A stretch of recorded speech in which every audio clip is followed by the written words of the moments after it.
ये हुसनैन भाई, इस पे रोशनी डालें कि अदद कैसे अजाब में आ सकते हैं। जी हसनैन भाई। भाई देखें, जो ये रजा भाई बात कह रहे हैं ना, होता इसमें ये टेक्निकल है। वो कैफियत होती है जो अदद के साथ चलती है ना, वो होती है वो उसको टेक्निकल बोलते हैं कब्जो बस्त। यानी खुलता है और वो बंद हो बंद जाता हो है। जाता है। अगर जब वो बंद हो जाता है ना, तो वो कब्ज हो गया, यानी वो बंद हो जाएगा, बिल्कुल पैक हो जाएगा, जो 3 के साथ अब हो रहा है। और जो खुला हुआ है वो बस्त है, यानी कि खोल दिया गया है वो अपने असरात में।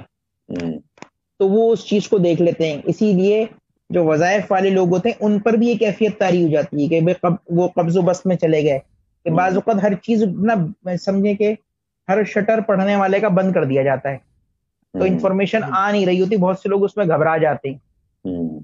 तो वो जो टेक्निकल इस फील्ड के लोग होते हैं वो कहते हैं भाई ये कब्ज़ो बस्त की कैफियत में हो गया इस वक्त। अब कब तक चलेगी वो कैफियत, ये ऊपर वाले को पता होती है, और उसके बाद वो खुलती है। तो ये 3 नंबर के साथ जिसको रजा भाई कह रहे हैं ना कि वो अजाब का इस वक्त शिकार है, यानी उसकी हर चीज पे है, कोई चीज भी ना फर्दर मूव नहीं कर रही होगी। सही। तो यही मतलब ये फिर यही चीज 8 नंबर वालों के साथ भी है, जो आप कह रहे हो इतने अरसे से उनका टाइम चल रहा है, तो वो भी इसी तरह बंद है या वो फॉर्मेशन डिफरेंट है?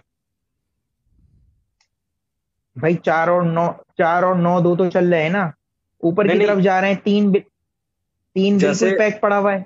जैसे शाह साहब ने पिछले दिनों में कहा था कि 8 नंबर का जो है भारी टाइम पता नहीं कितने सालों से चलता आ रहा है, ये बहुत सालों से चल रहा है। भाई अभी भी भारी रहेगा, अभी भी 8 का अभी भी भारी रहेगा, इस वजह से कि जो ये नौरोज शुरू हुआ है ना, इससे भारी ही चलेगा ये अगले साल तक।